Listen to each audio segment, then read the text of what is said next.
Right, hey guys, how are we doing? Back with another video from Seth the Programmer. Now, just before I get into this, not a fan of everything that went down. I don't want to address the drama. Not a fan, of all the stuff that's been said and that, but I like Seth's videos, so I'm going to continue reacting to them. And this one is How Strong is Instinct Bardock?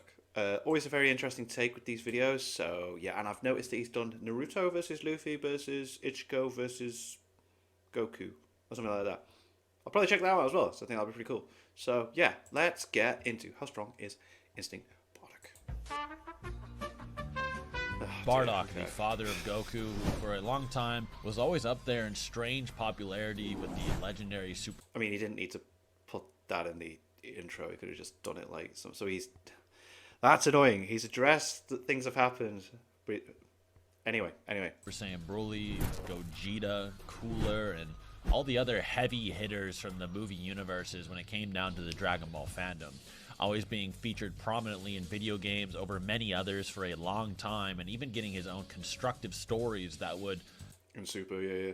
make Raditz a bit jealous. He always was incredibly popular, with him getting many spin-off power-ups and crazy forms, such as him getting sent back in time. Yeah, that was sick when you found out he didn't die, he got sent back in time, and that's why Frieza's family passed down the whole Beware the Super Saiyan, because he was the Super Saiyan. From Frieza's supernova to fight Frieza's ancestor Chilled, and becoming a Super Saiyan to fight him. And I'm So not cool. joking, that's actually what literally happened. He Yeah. got sent back in time and fought Frieza's ancestor as the original Super Saiyan. Or becoming a masked timeline slaying demon Timebreaker. henchman named Timebreaker Bardock, which used to be my old avatar.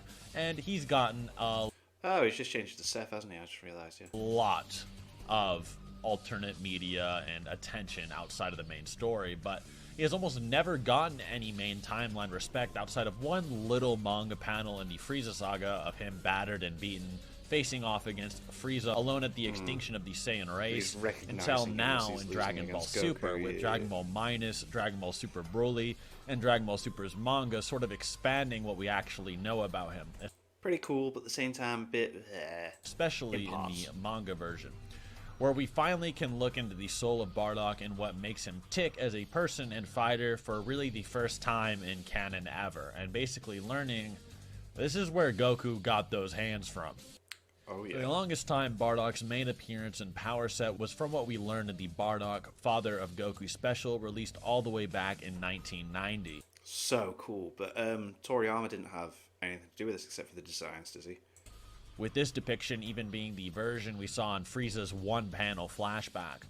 During this special, we learned that even though Bardock is a low-class fighter, he can take on Frieza's elites, and is notoriously noted for having a power level of approaching 10,000. This level of 10,000 is pretty much spammed in every single piece of material showing him ever since, and sort of became his official or It's over 9,000. unofficial fandom number. Even in the more modern Dragon Ball Z Kakarot, his power level of 10,000 is noted, Oh, okay. making him able to basically destroy Nappa and base Saiyan Saga Goku at the same time, and basically in one hit. But not Wow, enough for him to okay, take on the cool. likes of Prince Vegeta. And this is interesting since Nappa is considered a mid-class Saiyan in most modern material, and even Excuse an me. elite in some older translations. Although nowadays an Elite Saiyan only applies to King and Prince Vegeta, with it possibly applying to Gohan in some guides, and definitely, though unofficially, to Broly. This Elite concept for Nappa was amended with Vegeta being a Super Elite for most of the time, with Bardock never reaching the level of a mid-class Saiyan, which even Raditz apparently allegedly did, with Raditz being stated to move up to the level of Nappa in an interview. It is also stated Saiyans could become mid-class or upgrade depending on what they actually do or can accomplish. So Bardock having a power level of 10,000 made right. things sort of confusing with whether a Saiyan's birth made them their class or their current strength. In movies such as Tree of Might, which featured Goku at a power level of over 30,000 Jesus. alongside Turles, and them saying they are still low-class Saiyans, also made it more confusing back in the day. I go over all of this in my Ranking Saiyans video Good video, good video. in much more detail, which I'm sure you guys would enjoy a lot. Regardless, This made many people question if the new minus Bardock would actually end up being even weaker than Raditz, or being nowhere near what he was before due to the possibly updated class system, as if Raditz could move up a class and Bardock is just perpetually a low class Saiyan, then, you do the math. This leads us to the present, or the Granola arc of Dragon Ball Super, where we see Bardock face off against Gas many decades ago. So this is where my interpretation is really going to get involved here, so I will try to be as open-minded on this as possible, but Bardock is either unquantifiable in strength or very absurdly powerful for this time frame, and I'll let you guys see if you agree with my interpretation. This line of scaling in question begins in Dragon Ball Super's manga on chapter 82, which we actually don't learn until its end. Is called Bardock vs. Gas. And during this chapter, we get many interesting parallels and themes of cycles and fatalism within the Dragon Ball world that we haven't really explored much before up to this point. Fate has never really been that big of a deal. No, it's never been much of a focal point, Fate, really. Fate being the overarching force named at the start of the arc that brought all three of Goku, Vegeta, and Granola to begin with. You'll remember that in the old days that Bardock actually used to see Fate, or more specifically had the ability to see the future, but did that get retconned? And was very involved with Fate and would talk about Fate. And this new canonized version of Bardock also deals with Fate and cycles, but he can't see it.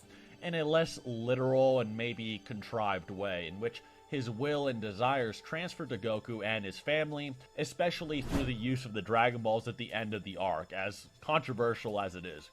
The first sign of this is just by the raw way Bardock fights, and in this chapter, specifically notice the uppercut he delivers to Gas, which is almost identical to Super Saiyan Goku.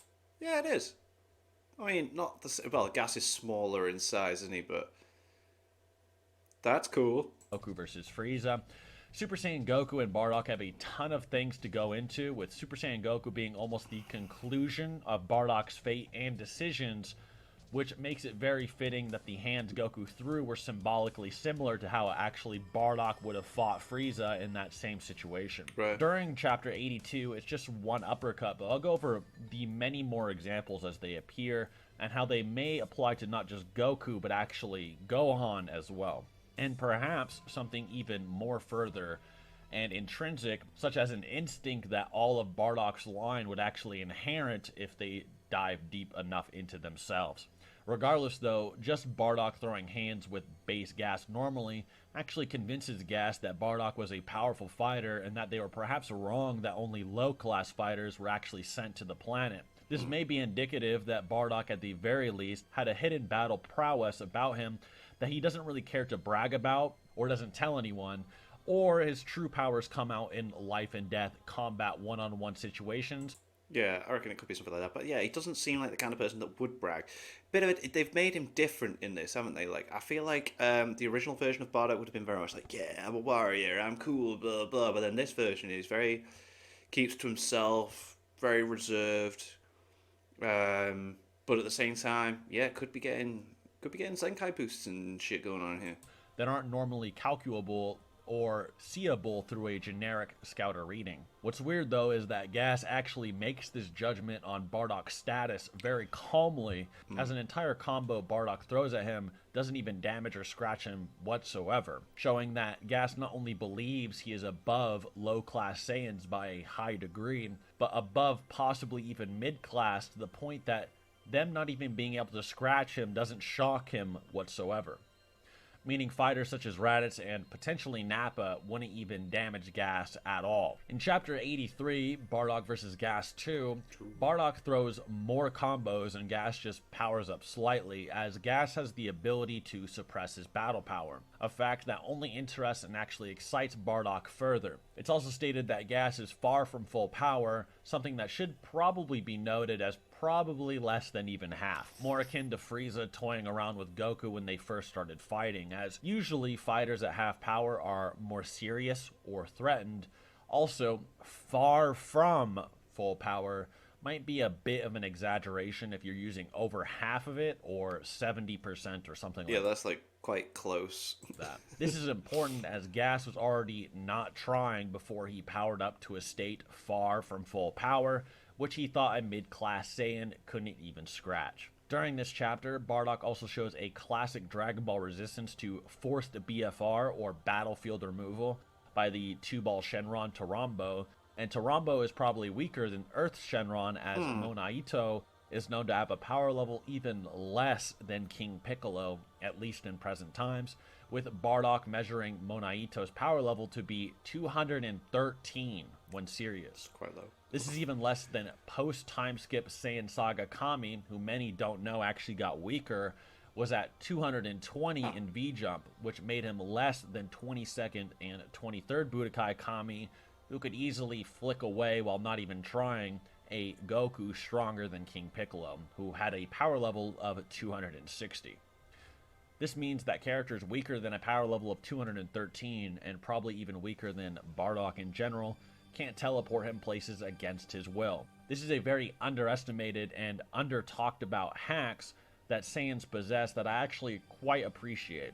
This would basically apply to characters, say, such as Naruto, Sasuke, Uchiha as an example, where he possesses an ability where he can use his eye to teleport or switch objects with himself and another person or whatever. If you believe Sasuke is weaker than Bardock, then he could never teleport Bardock around with these Renegon Eye abilities or something like that. Of course, this is only if you believe that Sasuke is weaker than Bardock, but this video is not about that. That is just an example, hypothetically. Okay. Eventually, after much more fighting and Gas getting more serious, I think Bardock would kill Itachi, though. Sasuke. It's because I saw an older version. They wouldn't kill it. Oh, right. No. Onto the video. Bardock says a Saiyan would rather die than run from an enemy. And this is exactly what Super Saiyan Goku does against Frieza on Namek, where Goku would rather defeat Frieza and then explode than just run away and fight him another day. Yeah, let it go. This is an ingrained instinct that Bardock actually passed down to him, that Bardock is trying to teach the older Goku to keep in his heart, which eventually allows him to awaken his own instincts. As even in Original Z, Goku only used that level of Saiyan instinct one time, very obviously. Even though Gas is way stronger than Bardock, at least in Chapter 83, he wishes to fight him until he wins. Even Bardock getting slammed around in the scene is just like Goku getting slammed around by Grandpa Gohan, where Gas is basically using Bardock's tail to fling him around, just as Grandpa Gohan used to fling Goku around by his tail. However, unlike Goku, Bardock has trained his tail, and has honed his instinct and is a true Saiyan warrior, unlike Goku at the time. It's at this point that Gas goes berserk, super power mode, and Bardock drops one of the coldest lines in the whole series. What sort of idiot would think about anything less than victory in a life and death battle? After this happens, it is described by Gas that Bardock is in a state other than Great Ape. Something or some type of change has greatly influenced his battle power, akin to a boost or a type of transformation, which is why I called this video Instinct Bardock, as it doesn't have an official name, but it's even described by another wise combatant in the series that even has the ability to suppress his battle power, which, if you remember, Captain Ginyu being able to do that was noted as an impressive scenario, and even notes that Goku being able to do it is advanced. So Gas, with an advanced perception on the series and combatants and able to transform himself, calls it a transformation or a state other than Great Ape, or implies it to be such. So that's why I called it Instinct Bardock. You guys can call it whatever you want. Saiyan No, that's cool. I like that. All right. I'll take that. I'll say that. Instinct, or whatever fan-made term. I think Instinct is fine. Gas also then drops this line, which is he says that he represents a limit that no Saiyan could ever surpass.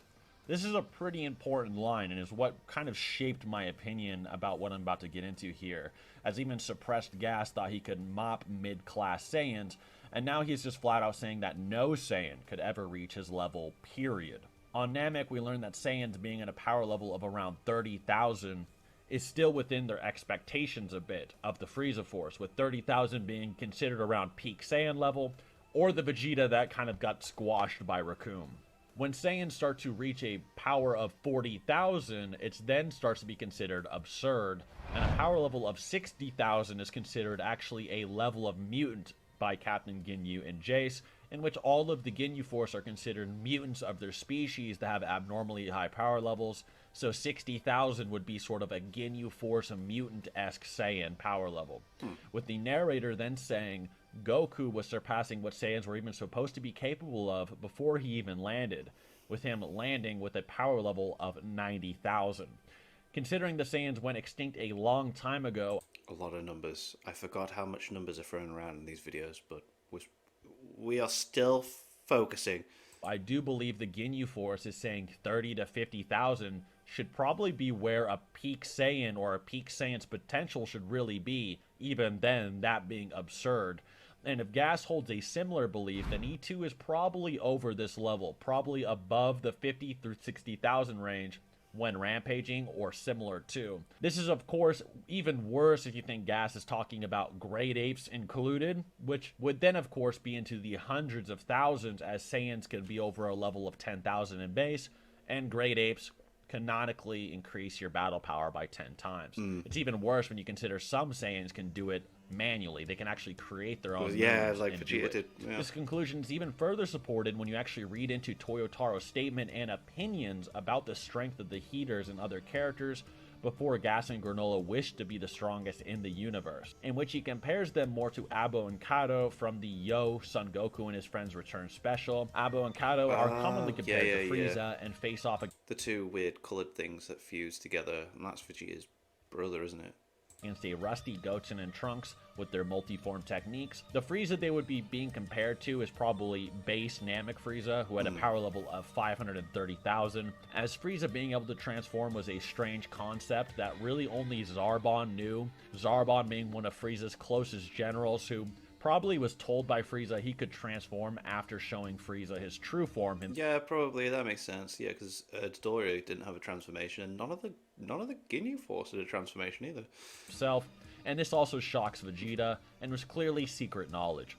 It is implied that Captain Ginyu also was aware in the anime version, at least, but you get the idea. Anyway, Toyotaro basically says he thinks the Heaters are above the likes of Nappa and them, and are more like in the range of the Ginyu Force or Abo and Kato before they wish to be the strongest in the universe. Okay. This is a pretty interesting comparison, and I think this was actually intentional when you realize that it lines up with the line of scaling I presented earlier. And while Toyotaro is talking about a post-time skip many decades later version of Gas and the Heaters, I don't think it's contradictory for Instinct Bardock or Berserk Gas to be that strong based on how they talk and how strong they are all later. Also, I do just want to say this, Toyotaro, as much as I love the guy, he does straight up just read the series to take inspiration from itself, making many cameos and many references to other parts of the series, such as Fusion Zamasu making Perfect Cell Scene, Moro taking a lot of iconography and things from his series I went over in many videos before. Toyotaro likes to reread the series and reference it. It's cool for the fans, but I didn't realize he took something so... And throughout the entire Granola arc, especially at certain points, he is just straight up referencing the Namek and Frieza sagas. It is a direct parallel, especially with Bardock supposing to throw hands just like Super Saiyan Goku, which is the point. It then makes you wonder, him referencing above Nappa and being Ginyu Force level, and then saying lines that the Ginyu Force also say about Goku's power, it has to be somewhat inspired. But what do you guys actually think? I mean, it is just my opinion, but I do think that is the case. This fight that ends with Bardock doing an enraged Kamehameha Super Saiyan Goku pose on Gas, with his spirit and instinct then passing on to Goku after he uses the Dragon Balls to be unleashed to avenge their race in totality. He then even passes out from his one-handed attack just like Gohan versus Cell. Bardock has won and defeated a force that is beyond what all Saiyans are capable of. Anyways, guys, that is the current opinion I hold on the canon Bardock, I guess. Say that. When it comes into like Xeno Bardock and Timebreaker Bardock, like my avatar, different, that's a Jesus. whole different can of worms that Yeah. can get its own video. But for now, I was just kind of interested in breaking that down. I thought it was really interesting how Bardock actually has a similar fighting style to Super Saiyan Goku, and how that connection, I think, was actually intentional, as Bardock passing his instinct to Goku, and then Goku using that instinct and that will that Bardock passed down to avenge the race. And it was like more direct and literal rather than some weird, like, I can see the future, we're connected because we're father and son type thing. I actually really enjoyed that. But anyways, guys, thank you so much for watching. Hope you enjoyed this video. Be sure to look out for more of these black thumbnail Dragon Ball videos. Until next time. Cool. Alright, that was cool. Bit annoying that he opened it with what he opened it with being like, yeah, I know stuff happened, but I'm continuing. But I was saying, I wish he just didn't do that and then continued. Like, there are other YouTubers that get into drama and they just ignore it and continue and it works for them. That's like addressing he knows there's been drama. But, interesting video on, I like that. I was like, is he gonna do what Bardock would be with Ultra Instinct? But no, it's just Instinct. He named the form that he had within that manga bit. So that's cool. Interesting take. Like that. And yeah, I'll check out the Naruto versus Luffy versus Goku versus, I can't remember what order they're in, but it's like this, all four of them. Obviously, Goku slaps all four, like the other three. But yeah, be an interesting one to check out. I hope you guys don't mind me checking out Seth's stuff again. Don't really want to go into the whole drama stuff and everything. Not a fan of what I read about or watched, but I'm not that guy. I'm just someone that like sits here and reacts to the stuff and gives my opinion on the videos themselves. I don't know everyone involved, so yeah. Make sure to check out my Etsy shop. I'm selling t-shirts and hoodies now. So check that out, and thank you to my patrons. If you want to have your name at the end of every video I upload, link in the description of the Patreon page. $1 a month / sports channel. That's greatly appreciated. Thank you guys for that. Thank you all for watching. What do you guys think of that? What do you guys think of this? Click like, subscribe, leave comments down below. Let me know if I should watch some future videos. I'll see you guys next time.